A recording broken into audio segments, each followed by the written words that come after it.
Am I audible? Okay.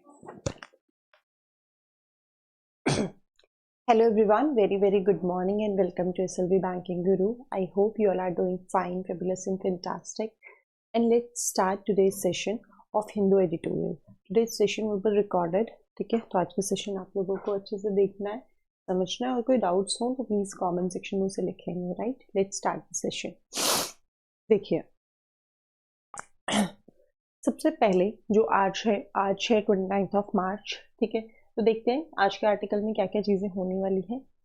And एक बहुत positive cot नहीं, बहुत पॉजिटिव बात के साथ हम लोग सेशन को स्टार्ट करेंगे. हमारी लाइफ में जब तक गोल नहीं होता, मोटिवेशन नहीं होता, तब तक हम लोग लाइफ में एक्चुअल में कुछ कर नहीं रहे होते हैं, है ना.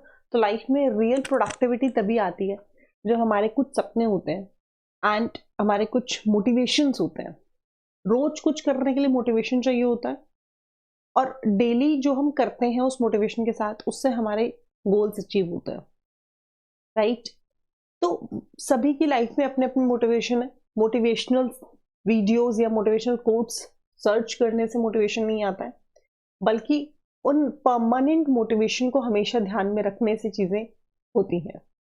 तो जनरली सभी स्टूडेंट्स के लिए जो उनका मोटिवेशन होते हैं वो उनके पेरेंट्स होते हैं, कि वो कितनी मेहनत करके अपना सब कुछ सेक्रीफाइस करते हैं जस्ट अपने बच्चों के लिए. तो आप लोगों की लाइफ में क्या मोटिवेशन है, क्या चीज़ है जो आपको डेली मोटिवेट करती है कि आपको पढ़ना है, आपको गवर्नमेंट एग्जाम क्रैक करना है. नहीं तो बहुत सारे बच्चे ऐसे हैं जो इसके बारे में ऐसे सोचते भी नहीं है ना. तो आपको क्या चीज़ मोटिवेट करती है वो आप लोग कमेंट सेक्शन में लिखेंगे. एंड शुरू करते हैं आज के सेशन को. ठीक है, चलो. वेरी फर्स्ट नाम है स्लग फेस्ट. स्लग फेस्ट क्या है? स्लग फेस्ट है, देखो वर्ड ही अपने आप में बहुत डरावना सा है. स्लग फेस्ट, इसका मतलब जहां पर कुछ तो ट्रेजेडी हुई है, मतलब कुछ फियर्सी है, इंटेंस फाइट है, कंपटीशन है. बॉक्सिंग या स्पोर्ट्स में मेनली इसके कहने का मतलब है. तो क्या होगा यहाँ पे? ब्रॉल हो गया, क्लैश हो गया, बैटल है, फाइट है, स्ट्रगल है. अगर ये सारी चीजें नहीं होंगी तो एंटोनिम्स में क्या हो जाएगा? पीस है, हार्मनी है, शांति है, एग्रीमेंट है, ट्रूस है, काम है. Next term is repatriation. Repatriation, ION बोलता है कि मैं नाउन हूं, आईओएन बोलता है कि मैं नाउन हूं. रिपैट्रिएशन का क्या मतलब होता है? वापसी, है ना. वनवास का वापसी, तो रिटर्न. रिस्टोरेशन, री integration, resettlement, home coming. Exile मतलब वनवास काट के जो, जैसे हमारे भगवान श्री रामचंद्र वापस आए थे, उसी तरीके से वापसी को क्या बोलते हैं? रिपैट्रिएशन, रिस्टोरेशन, रिटर्न, री integration, resettlement and home coming. और जब वनवास पे जाएंगे तो हो जाएगा एक्साइल, डिपोर्टेशन, पैनिशमेंट, डिप्लेसमेंट या फिर एक्सपल्शन. ये सिर्फ एग्जाइल के लिए नहीं है, ये किसी पर्सन का अपनी होम कंट्री में वापस आना, किसी जंग को लड़के भी हो सकता है, नॉर्मली भी बहुत लंबे समय तक दूर रह गए वापस आना, ये हो सकता है. ठीक है, नेक्स्ट पे चलते हैं. Next term is rinse. REINS, rinse. ठीक है, रिंस क्या है बच्चा? रिंस नाउन है, पहली बात. दूसरी बात, रिंस नाउन है. अब रिंस का मतलब क्या है? घोड़े के उसके ऊपर पैर रख के हम लोग जो उसको क्या करते हैं? कंट्रोल करते हैं, तो वही वाला है ये.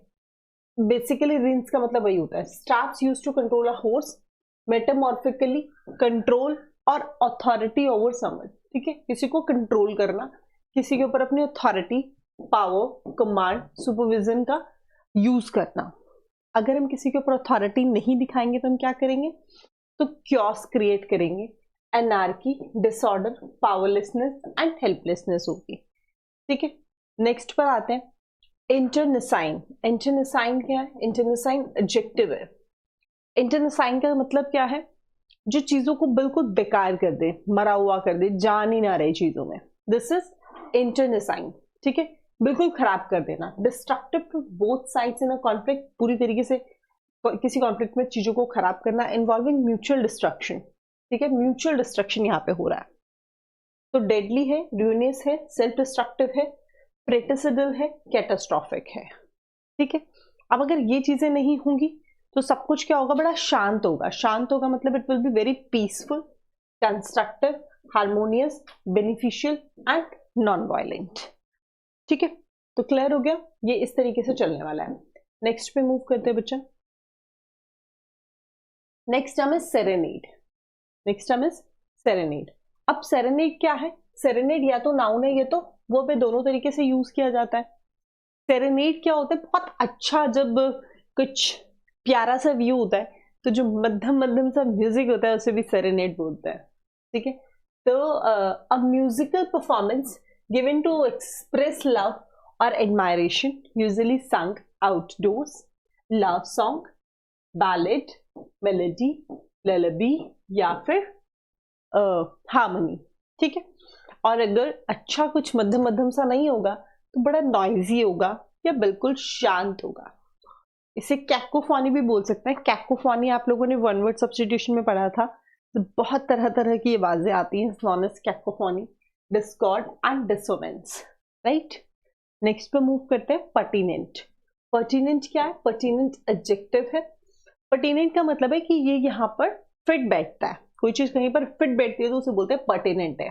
रेलेवेंट है, डायरेक्टली रिलेटेड है, रेलेवेंट है, अच्छा रिपीट हो गया, एप्रोप्रिएट है, एप्लीकेबल है, रिलेटेड है, सिग्निफिकेंट है। अगर चीजें कहीं किसी कॉन्टेक्स्ट में फिट नहीं बैठ रही हैं तो वो इररेलेवेंट होंगी, अनरिलेटेड होंगी, इनएप्रोप्रिएट होंगी, एक्सट्रेनियस होंगी एंड इमटेरियल होंगी। राइट, क्लियर हो गया ये सारा फंडा। आगे मूव करते हैं next part. Next term is umbrage. Umbrage बेटा नाउन होता है। अम्ब्रेज क्या होता है? Noun.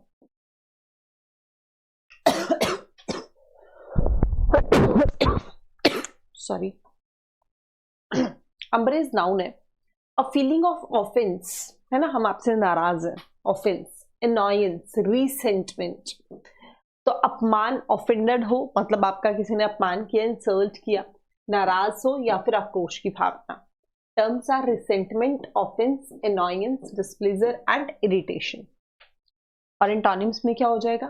Satisfaction, pleasure, delight, approval and contentment. Correct है। नेक्स्ट पे मूव करते हैं and the word is royals. Royals क्या है? वर्ब है। रॉयल्स वर्ब है। रॉयल्स का मतलब क्या है? चीजों को परेशान सा कर देना, डिस्टर्ब कर देना। ठीक है, मतलब स्टेबल ना रहने देना।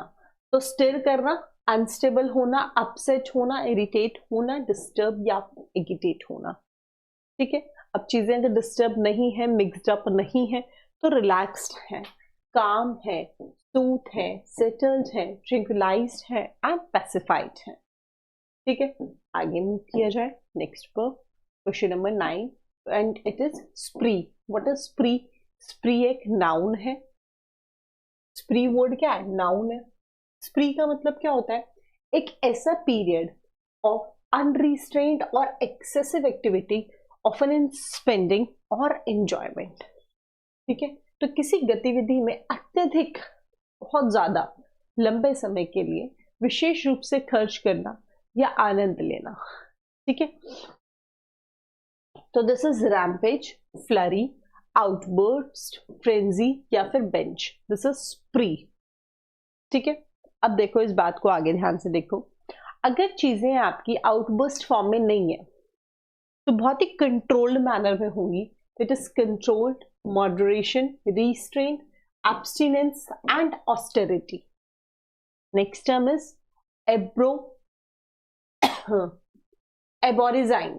Aborizine is again a noun, जिसका मतलब है कि एक ऐसा बंदा, a member of indigenous people of a region, especially in Australia, तो जो कहीं कहीं का मूल निवासी है ना, तो नेटिव है, इंडिजिनियस है, ऑटो, इसमें सिर्फ ऑस्ट्रेलिया लिखा, पर ये कहीं के लिए भी बात इंप्लीमेंट होती है, ऐसा कुछ नहीं स्पेशली ऑन ऑस्ट्रेलिया, बट वहां के टर्म, वहां के लिए टर्म यूज किया जाता होगा।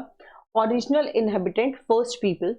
और अगर जो बंदा कहीं का मूल निवासी नहीं है, वो तो एक जगह से दूसरी जगह घूमता है, मतलब वो इमिग्रेंट है, सेटलर है, कॉलोनाइजर है, फॉरेनर है या फिर आउटसाइडर है। ठीक है, तो ऐसा कुछ नहीं कि ऑस्ट्रेलिया का है, ये जस्ट एक इन्होंने मेंशन किया है ना, तो ध्यान रखना है इसको।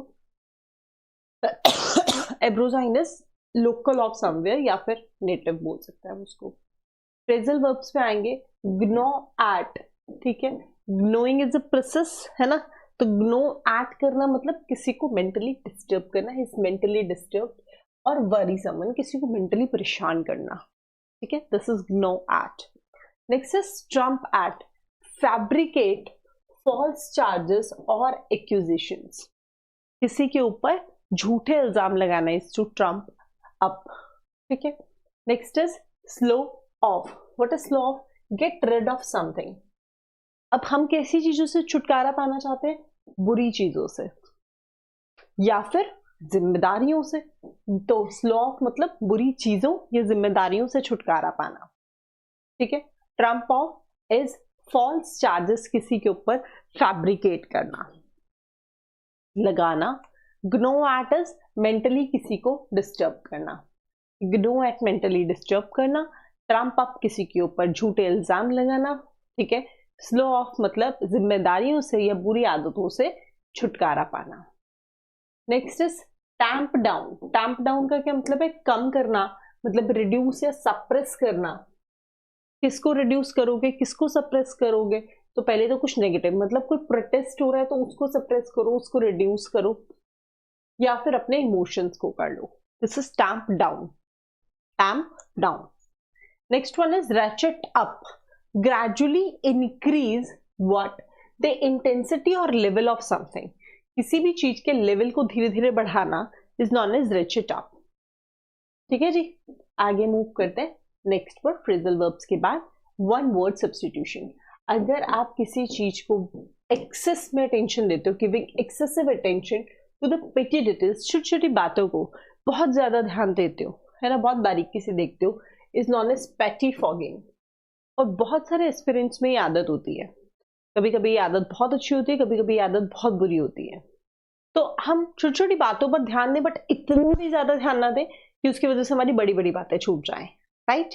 नेक्स्ट पर आते हैं मैटिनेंट। मैटिनेंट का क्या मतलब है, अ स्ट्रिक्ट डिसिप्लिनेरियन। तो मैटिनेंट इज जो पूरी रूल्स एंड रेगुलेशंस को मैनेज करके चलते हैं, बहुत strictly, is known as मैटिनेंट।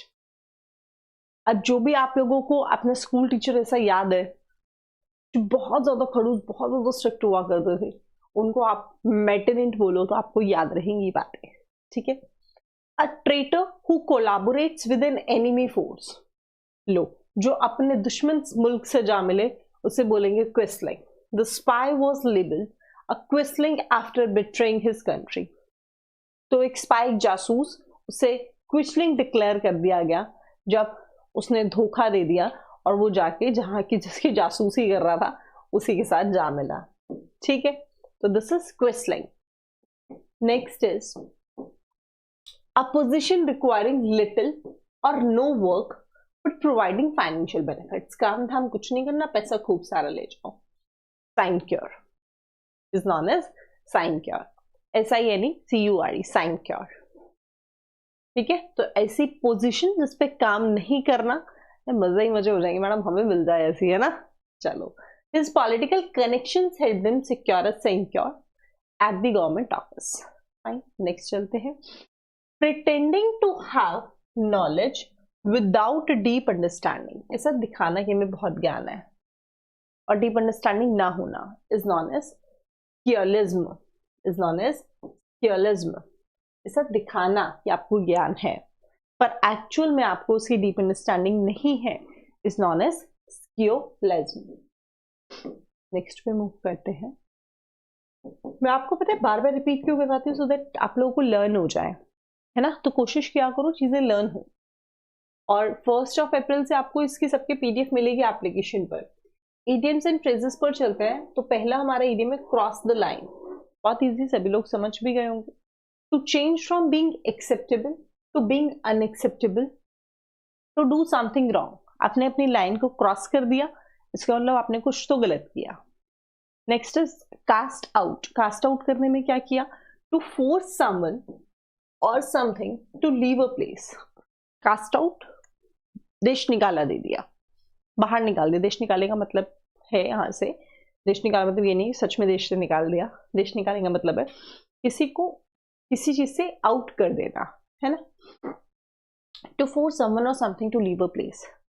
Next is every cloud has a silver lining, जिसका मतलब क्या है? Good things come after bad things. Every cloud has a silver lining. अच्छी चीजें हमेशा खराब चीजों के बाद ही होती हैं, वरना फिर सब कुछ अच्छा अच्छा ही नहीं होगा. Next is take a stand. Adopt a firm position about an issue. यार अपना स्टैंड लो, कोई स्ट्रिक्ट फैसला लो जो भी परेशानी है उसके against, is known as take a stand.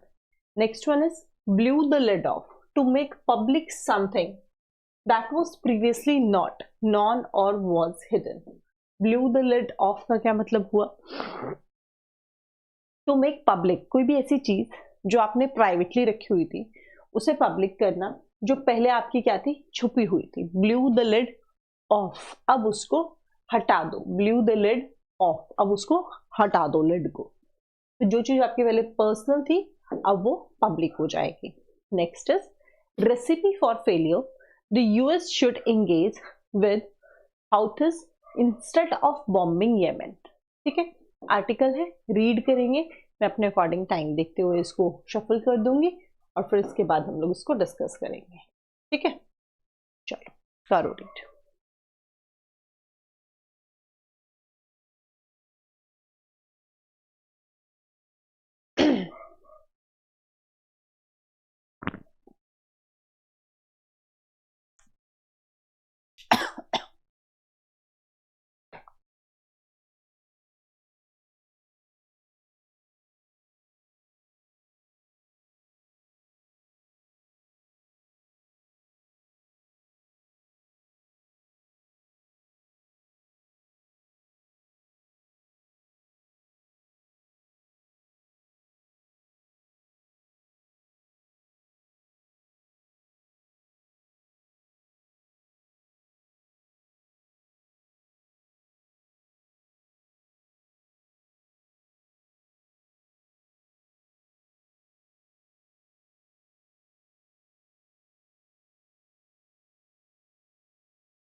हुआ बच्चे?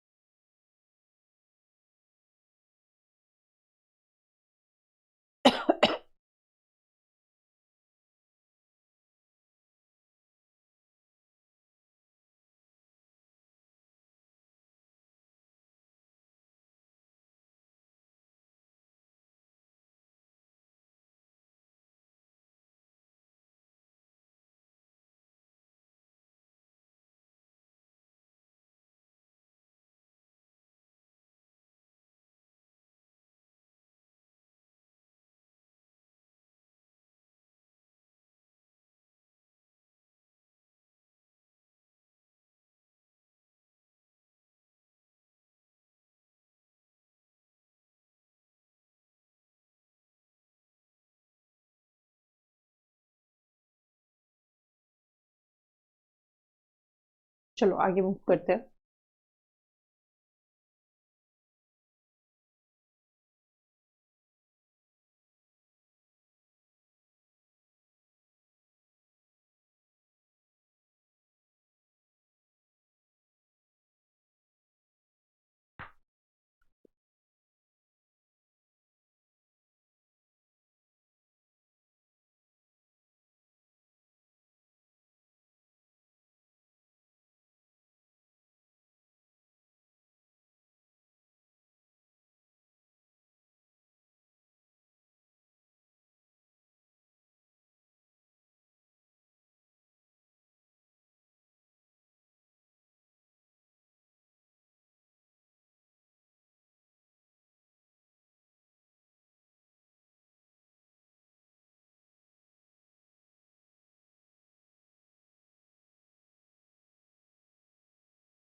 चले आगे।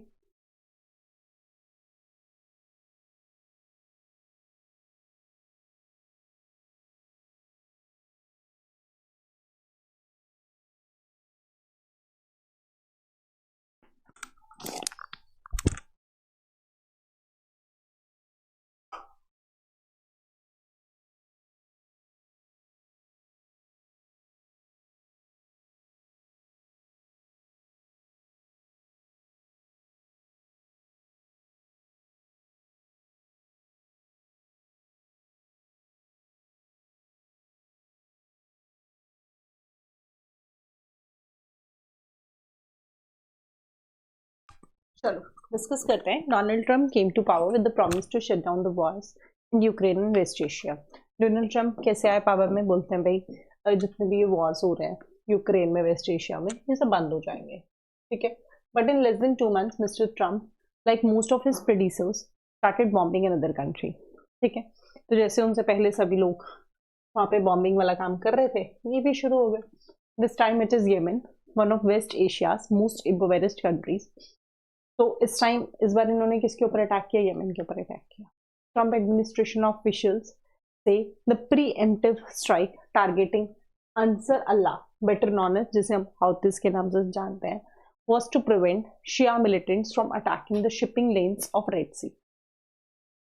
इनका कहना यह है कि हमने इसलिए किया so that हम लोग हाउथीज को रोक सके, ठीक है।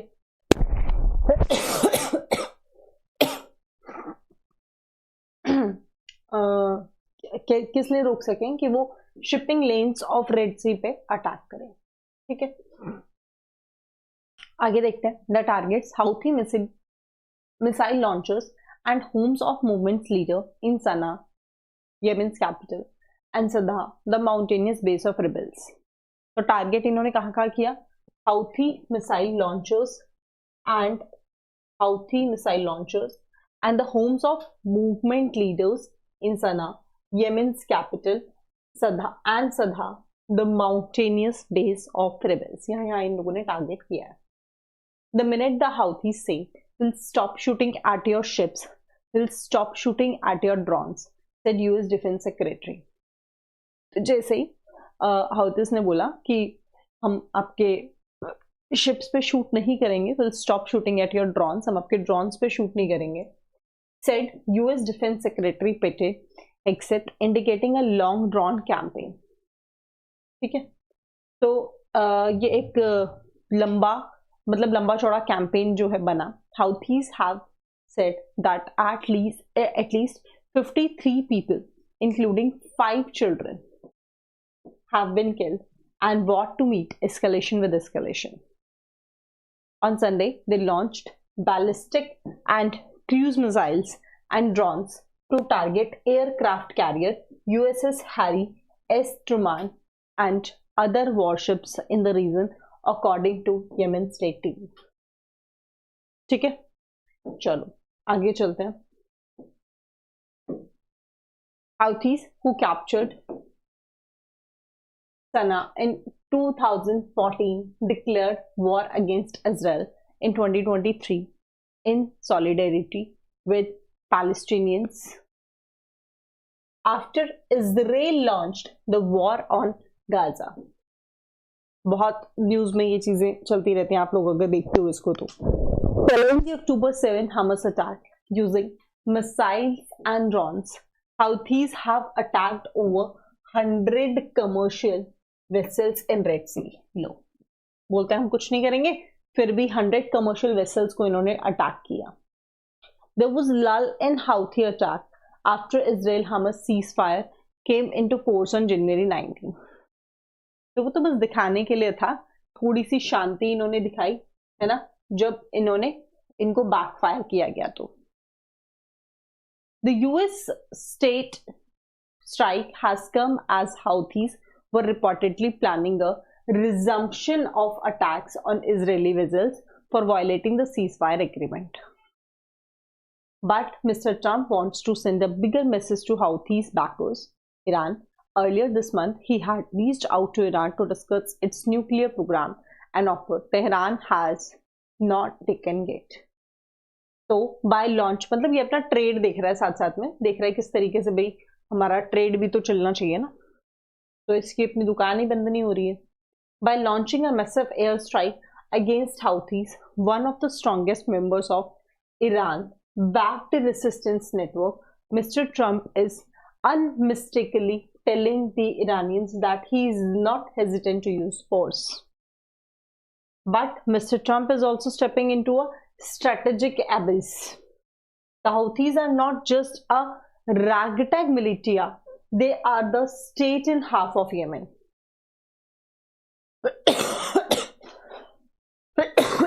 तो इनका पूरा साम्राज्य है, एक दो लोग नहीं है ये. They have survived 7 years of relentless Saudi bombing. The Biden administration, along with its European allies, also carried out dozens of strikes, while Israel launched at least 4 massive strikes. But none of these attacks blunted their firepower. Mr. Trump is repeating the recipe for failure, which could kill more Yemenis and push many more into misery. Besides destabilizing the region further, it is high time the world started engaging the Houthis to bring peace to the waters around Yemen instead of mindlessly bombing Yemen. ठीक है, ये सारी कहानी हमें समझ में आई किस तरीके से हम देख पा रहे हैं. डोनाल्ड ट्रंप जब आते हैं सत्ता में तो बोलते हैं कि जो भी यूक्रेन में और वेस्ट एशिया में उनके पंगे चल रहे हैं वो इस तरीके के पंगे बंद करेंगे, लेकिन 2 ही महीने के अंदर अंदर स्ट्राइक कर देते हैं येमेन के ऊपर, टारगेट करते हैं ईरान को. Backed Houthi rebels. US claim the strikes were preemptive aiming to stop Houthi attack. वे बोल रहे हमने कुछ नहीं किया, हमने तो बस हाउथीज को रोका है रेड सी पर अटैक करने से. हाउथीज who declared war on Israel in 2023 have retaliated with missile and drone strikes, and Trump की military action is seen as a message to Iran, signaling his willingness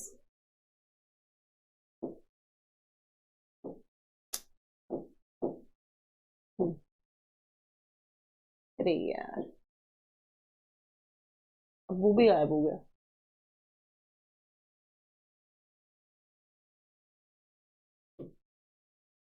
एक सेकेंड, चलो कहाँ चला गया. Signaling his willingness to use force. However, history shows that similar military interventions have failed to weaken the Houthis and have only led to more destruction and instability in the region. चलो आगे move करते हैं. Article adopts a critical. Article की tone कैसी है? Article की tone critical है, analytical tone है, ठीक है. और क्या है? स्ट्रैटेजिक है, क्योंकि बहुत सारी स्ट्रैटेजीज को यहाँ पे डिस्कस किया गया है, ठीक है. चलो अब कुछ क्वेश्चंस है, देखेंगे उसको. What was primary justification given by Trump administration for launching airstrikes in Yemen? Primary justification क्या दी ट्रंप ने कि उन्होंने एयर स्ट्राइक क्यों की येमेन में? To counter a growing ISIS presence in Yemen, to prevent Houthi attacks on Red Sea shipping lanes. Exactly इन्होंने यही justification दिया था, है ना. आगे मूव करते हैं. What broader geopolitical message was Trump likely sending through the strikes against the Houthis? A warning to Russia regarding Ukraine. क्या ब्रॉडर जियोपॉलिटिकल मैसेज ट्रंप ने दिया है स्ट्राइक करके अगेंस्ट हाउथीज? एक वार्निंग दी है रशिया को regarding Ukraine, direct provocation to China in South China Sea, a demonstration of military strength to Iran, अपनी military strength दिखा रहा है ईरान को, an effort to promote peace talks between, ऐसे होते हैं peace talk, a signal to European allies about NATO's relevance in Middle East. ठीक है, तो ये तो मजाक वाली बात हो गई, ये पीस टॉक नहीं है, कोई सिग्नल यूरोपियन अलाइज का नहीं है ये, ठीक है. और चाइना और रशिया से तो फिलहाल कोई बातचीत नहीं है ना, रशिया यूक्रेन में वो अपना क्या दिखाएगा. तो यहाँ पे क्या है, a demonstration of military strength to Iran. Iran को दिखा रहे हैं कि देख लो बेटा, तुम्हारा भी नंबर लगा दूंगा किसी भी time. Why is the article skeptical about effectiveness of US airstrikes against Houthis? इसको संदेह क्यों है? क्योंकि Houthis control half of Yemen and have survived years of bombing. क्या ये एक रीजन है? US lacks intelligence on Houthi operation? No. Yemeni government fully supports the Houthis? No. And other regional actors like Turkey and Qatar back the US. Houthis have no international connections or allies. ये points नहीं है. According to passage, Houthis control half of Yemen and have survived years of bombing. ठीक है, बोलते हैं इनका तो गढ़ है वो एक तरीके से। एंड इसके आंसर्स तो आप लोग कमेंट्स में लिखेंगे। होमवर्क आंसर इन कमेंट, ठीक है, homework answer in comment please. Question number 5 again homework and answer in comment please take screenshots, ठीक है। चलो नेक्स्ट पे चलते हैं। a jab in India, a jab in time India must push for vaccination against the flu for the elderly। चलो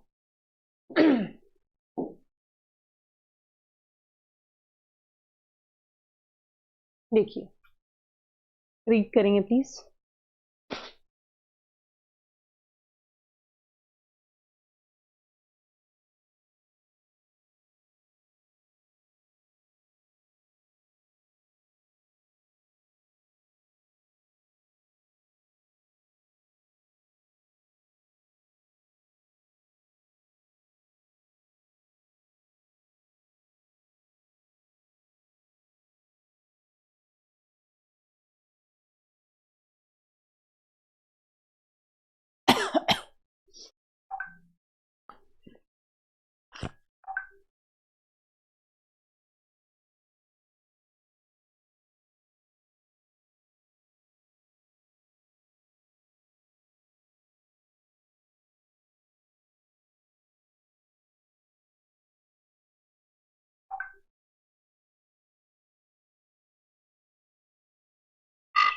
Done. Can we move ahead?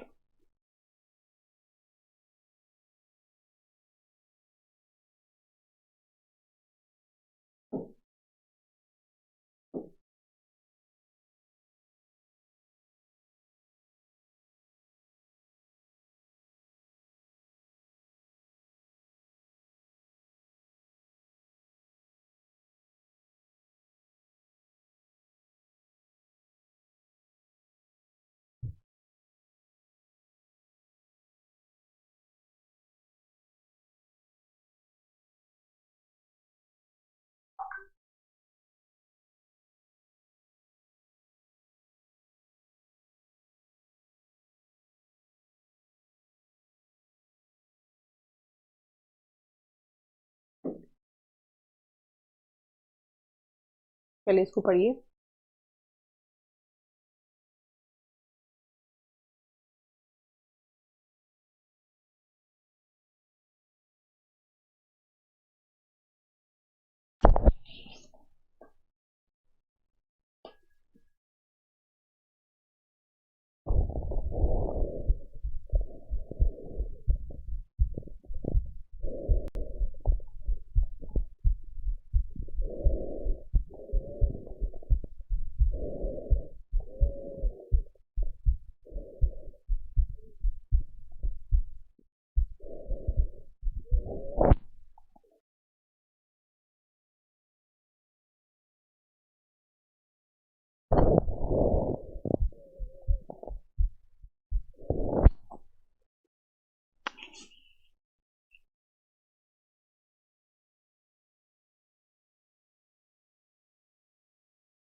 चलते हैं आगे।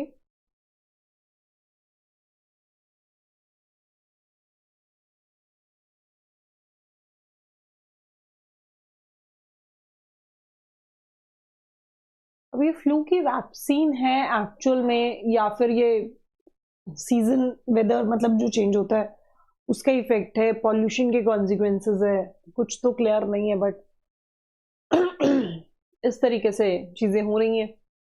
इसमें कोई डाउट नहीं है कि सभी लोगों को ये परेशानी हो रही है, और अल्टीमेटली ना सिर्फ दिल्ली में, तो ये देख रही हूँ कि बाकी स्टेट्स में भी प्रॉब्लम तो है ही ना, हेल्थ प्रॉब्लम्स तो सबको इस सीजन में चलती हैं। अब ये वेदर चेंज है, हम लोगों का लाइफस्टाइल अलग हो चुका है, या फिर ये एक वाकई में फ्लू है, इसके ऊपर तो कहना कुछ भी मुश्किल होगा, है ना। चलो आओ शुरू करते हैं अपने आर्टिकल को। क्या बोलते हैं, with recent reports indicating a rise in seasonal influenza. बोलते हैं सीजनल इन्फ्लुएंजा बहुत ज्यादा बढ़ रहा है, ठीक है, सीजनल इन्फ्लुएंजा बहुत ज्यादा बढ़ रहा है दिल्ली एनसीआर एरिया में। It is once again time to issue a cautionary note, बोलता है कॉशनरी नोट लेके आओ, and make a renewed effort to push adult vaccination in the country. The predominant strains involved this season are influenza A and influenza B. तो इस बार influenza A और influenza B है। Many treating physicians and pulmonologists have reported influenza with the moniker flu is a contagious respiratory illness. तो ये एक respiratory illness को भी lead कर रहा है, caused by viruses.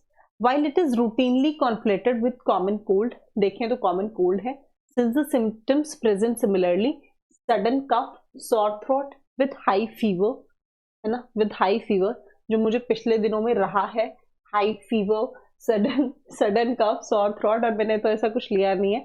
हाँ, accompanied by muscle pain, exactly, body aches, headache, अरे भाई ये तो भी झेला नहीं, ये तुम क्यों याद करा रहे हो, अभी तो कुछ अच्छा लग रहा है। हाँ, fatigue and stuffy nose.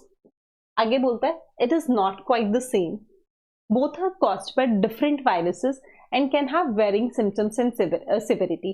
मैं तो सिंपल से बोल रही हूँ, अपना तो देसी भाषा में होता है सर्द गर्म भी तो हो जाता है ना, बाहर धूप है, अंदर पंखे चला रहे हैं, ठंड लग रही है, बंद कर रहे हैं, गर्मी लग रही है, और ऊपर से कहीं घूमने चले गए गाड़ी में एसी है, बाहर निकलते ही तपती धूप है, सर्द गर्म बोलते हैं इसको, और कुछ नहीं होता ही है ना। चलो फिलहाल आगे बढ़ते हैं।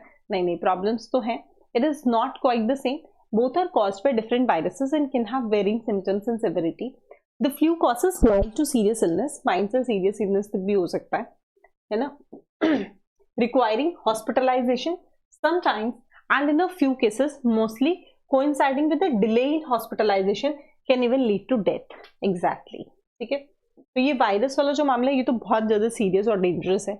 In India, there are 2 peaks of seasonal influenza, one from January to March. Season की वजह से ही जो बीमारियां हैं वो एक्टिव हो रही है, सारे वायरस सब कुछ एक्टिव हो जाता है, सारे बैक्टीरिया एक्टिव हो जाते हैं। एंड अदर इन, चलो एक तो जनवरी से मार्च में होता है, और दूसरा जो होता है हमारा साउथ वेस्ट मानसून में होता है, and the latter part of south west monsoon in August October, ठीक है। India has developed a near real time surveillance of cases of influenza like illness and severe acute respiratory infection वाला जो मामला है ना, ये बहुत ज्यादा इस टाइम पे हो रहा है, और जो लोग अस्थमाटिक हैं उनको सबसे ज्यादा प्रॉब्लम हो रही है। Presenting benefits in health facilities, this programme was further strengthened and made more robust during and after कोविड-19 pandemic. There is also real-time surveillance through the country-wide network of diagnostic laboratories. Real-time surveillance भी है through country-wide network of diagnostic laboratories. Epidemiologists suggest influenza surveillance is a key tool to keep tabs on circulating strains and define seasonality, besides playing an important role in syncing vaccination with relevant circulating strains. With all this information in place, it is highly unlikely that health managers will miss any seasonal uptick of cases. However, the task at hand for government is little more complex. It is about being prepared to handle the outbreak by anticipating it. भाई पता नहीं ना कितने ज्यादा लोग परेशान इससे हो सकते हैं। एक तो ये कॉम्युनल डिजीज है, सबको फैलती है, कॉन्टेजियस है ना, and inculcating a sense of preservation, particularly among high risk groups ranging on extremes of age spectrum. जो अपने उस एज स्पेक्ट्रम पर है ना, हमारे जैसे लोग, हमारे आपके जैसे लोग तो फिर झेल जाएंगे, बट जो बिल्कुल बच्चे हैं या बिल्कुल बूढ़े हैं उनको बड़ी परेशानी हो जाती है। Attention should be paid to children and senior citizen and people with जिनको क्रॉनिक, सच में रेस्पिरेटरी कंडीशंस जिनकी पहले से खराब है, उनको बहुत ज्यादा परेशानी है। The key among the interventions recommended is increasing awareness on vaccination for influenza, In fact, people of all ages will benefit from a periodic shot of updated flu vaccine. बोलता है अगर एक बढ़िया फ्लू वैक्सीन दी जाएगी तो सभी लोगों को फायदा होगा. While vaccination for children is by and large acceptable and an area of focus for all health managers, adult immunization gets a short shrift. At the moment, it is left to the whims and resources of state government to offer adult vaccinations. Targeted awareness campaigns must be clear. जो भी targeted awareness campaigns हैं वो clear, urgent होने चाहिए and make an impact on high risk groups particularly because very simply vaccinations save lives. ठीक है, तो vaccine से ही जीवन जो हमारा बच सकता है, तो उसके ऊपर हमें ध्यान देने की खास आवश्यकता है. आगे चलें. What is primary challenge for health managers regarding seasonal influenza? क्या इन लोगों के लिए चैलेंज है, देखिए एक बार और बताइए. The inability to detect new virus strains. क्या ये डिटेक्ट नहीं कर पा रहे? Inability to detect. Managing public perception and preparedness for outbreaks. लोगों के परसेप्शन वगैरह को मैनेज करना मुश्किल है. Lack of funding. Difficulty in differentiating between influenza and common cold. No, ऐसा कुछ नहीं है. Over reliance on outdated vaccination strategies. तो बताओ क्या है? Inability to detect new virus. भाई वो तो डिटेक्ट तो कर ही पा रहे हैं ना. Managing public perception and preparedness for outbreaks. जैसे मेरे जैसे मूर्ख लोग जो कह रहे हैं कि भाई हो जाएगा, ठीक है ना. और आप सभी को भी पॉजिटिव ही सोचना चाहिए. किसी भी डिस्ट्रेस की सिचुएशन में अगर हम भी नेगेटिव सोचने लग जाते हैं, सिचुएशन तो नेगेटिव है ही, अगर हम भी नेगेटिव हो जाएंगे तो कैसे बात बनेगी. Next is which of following best describes the primary difference between influenza and common cold as highlighted in passage. Influenza bacterial है, कॉमन कोल्ड वायरल है. इन्फ्लुएंजा जो है वो सीवियर कॉम्प्लिकेशंस लेकर के आता है, कॉमन कोल्ड रेयरली डज. ठीक है, ऐसा तो कुछ मेंशन नहीं है कौन सा बैक्टीरियल कौन सा वायरल है. Common cold has higher mortality rate than influenza. अरे समझ रहा हो. Both diseases have identical symptom but different in mode of transmission. Symptoms एक जैसे हैं, मोड ऑफ ट्रांसमिशन अलग है. Which of following best describe the primary difference between influenza and highlighting the passage. ठीक है, okay. Influenza only affects high risk groups where common cold all ages equally. नहीं, ऐसा नहीं है. तो यहाँ पे दो बातें आ रही हैं, या तो बी होगा या टी होगा. Influenza can lead to severe complications whereas common cold rarely does. ठीक है, both diseases have identical symptoms. Mode of transmission is not defined here, so we cannot take this. ठीक है, तो mode of transmission defined नहीं है. आगे चलते हैं. What is significant drawback in India's approach to influenza vaccination is mentioned in the passage. क्या करने वाले? Lack of vaccine availability. No. Focus on child immunization while neglecting adult immunization. Drawback क्या है? कमी तो नहीं है. Over emphasise on monsoon related illness. Failure to क्रोनाइज. नहीं, वो तो इसको कर ही नहीं रहे मॉनसून से connect. Limiting surveillance mechanism for tracking severe acute. नहीं. चाइल्ड इम्यूनाइजेशन पे ज्यादा फोकस करना और बड़ों की इम्यूनाइजेशन को छोड़ना, ये एक ड्रॉबैक हो सकता है. ठीक है, चलो आगे चलते हैं. आज का जो हमारा डिस्क्रिप्टिव है वो किस टॉपिक पे? सस्टेनेबल यूज ऑफ रिसोर्सेज के ऊपर है, जो कि बहुत ज़रूरी होता है इकोलॉजिकल बैलेंस को मेंटेन करने के लिए, वेलबींग ऑफ फ्यूचर जनरेशन के लिए, concept of sustainable resource management को डिस्कस करने के लिए, and addressing environmental challenges such as climate change, deforestation, pollution, biodiversity. How can renewable and non renewable resources be utilise, कैसे हम इसको यूटिलाइज कर सकते हैं. बहुत सारे मेथड्स हैं जिसे हमें यूज़ करना है, जैसे recycling, conservation, afforestation. Responsible consumption patterns होने चाहिए. किस तरीके से सस्टेनेबल डेवलपमेंट बैलेंस करता है इकोनॉमिक ग्रोथ को इकोनॉमिक प्रोटेक्शन के साथ. प्रोवाइड करता है एग्जाम्पल्स पॉलिसीज के, ग्लोबल एग्रीमेंट्स देता है इनिशिएटिव्स के. United nation sustainable development goals होते हैं, पेरिस एग्रीमेंट होते हैं, बहुत सारी जो हमारी मीटिंग्स होती रहती हैं उन सब का चर्चा यहाँ पे करता है. Solar mission, afforestation. ठीक है, एफॉरेस्टेशन करो. रोल ऑफ इंडिविजुअल्स एनालाइज करो, इंडस्ट्रीज, गवर्नमेंट, सबका रोल देखो. सस्टेनेबिलिटी को प्रमोट करो, लोग कैसे कंट्रीब्यूट करते हैं कंजर्वेशन में, प्रैक्टिसेस करते हैं. रिड्यूस करते हैं वेस्ट को, एनर्जी एफिशिएंट अप्लायंसेस का यूज करते हैं, इको फ्रेंडली प्रोडक्ट्स को सपोर्ट करते हैं, लैक ऑफ अवेयरनेस लोगों में होती है, और फाइनली हमें कुछ सजेशंस वगैरह सजेस्ट करने हैं कि हम क्या क्या कर सकते हैं। ठीक है, तो इसके ऊपर प्रिसाइज आप लोग लिखने की प्रैक्टिस कर सकते हैं। आगे चलते हैं, ज्वाइनिंग फॉर्मेलिटीज को लेकर के एक ईमेल लिखते हैं। Joining formalities, I hope this mail finds you well, I am writing to confirm my joining formalities for position of, जो भी आपकी पोजीशन है। At as per offer letter, I am excited to be part of team। अब मतलब आप response दे रहे हैं यहाँ पर, काइंडली प्रोवाइड मी, आप मुझे बता दो क्या क्या चीज़ें हमें करनी है और डॉक्यूमेंट्स वगैरह क्या लेकर क्या नहीं, क्या ड्रेस कोड होने वाला है, सारी चीज़ें आप पूछ रहे हो। ठीक है, और जल्दी जल्दी आप लोगों को भी ऐसे ज्वाइनिंग लेटर्स आए, आपकी गाइडेंस को हम सपोर्ट करेंगे, and induction schedule of training या जो ट्रेनिंग सेशन है उसको किस तरीके से करना है वो सब आप पूछ लो। ठीक है, चलो मैच द कॉलम।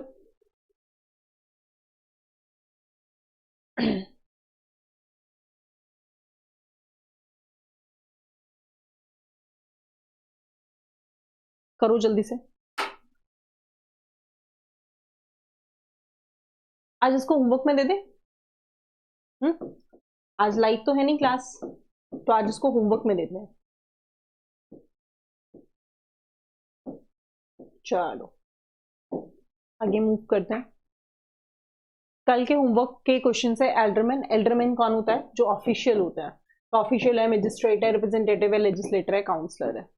रिफ्ट क्या है? किसी चीज को ब्रीच होना, डिवीजन होना, चार्ज या फिर डिस्कोर्ड। टाउटेड क्या है? इंडोर्स, एडवर्टाइज्ड, एक्लेम्ड, कमेंडेड या फिर एक्सटोल्ड। राइट। नेक्स्ट इज मिसक्रेंट्स, क्रिमिनल्स होते हैं, ऑफेंडर्स होते हैं, डिलिक्वेंट्स बोलते हैं, विलेन बोलते हैं, कल्प्रिट बोलते हैं। नच इज फोक करना, किसी को बढ़ावा देना, प्रॉम्प्ट करना, इनकरेज करना। Next is varsity. Varsity is university, academics institution, college, schools की सब वैसिटीज होती हैं। Next is slam. Slam is criticise करना, डिनाउंस करना, रिप्यूक करना, बिट्रे करना। Impounded is confiscate, seize, capture, withheld, detain करना। और इज एजेड है, एंशिएंट है, टाइम वॉर्न है, फ्रॉस्टी है, ग्रिजल्ड है। थ्रिफ्ट आप सब बहुत बार पढ़ चुके हो, इकोनॉमी है, सेविंग है, पार्सिमनी है, फ्रुगैलिटी है। नेक्स्ट पे मूव करते हैं। ये है आप लोगों का होमवर्क। तो आज बहुत सारा होमवर्क है और थैंक यू सो मच, आप लोगों ने बहुत अच्छे से सेशन को देखा, एंजॉय किया। मंडे को मिलेंगे एंड मंडे को ये वाले होमवर्क वाले आंसर्स भी डिस्कस करेंगे और आप लोग के कमेंट्स में जरूर बैठ के संडे को चेक करूंगी, तो इसलिए आपने जरूर से इसके आंसर करने हैं। ठीक है, शाम वाली क्लास लाइव होगी एज यूजुअल, उसमें कोई चेंजेस नहीं है। ठीक है ना, चलो तो मिलते हैं शाम में 7 बजे। Till then take very very good care of yourself. Thank you so much, bye bye, Jai Hind, जय भारत, धन्यवाद।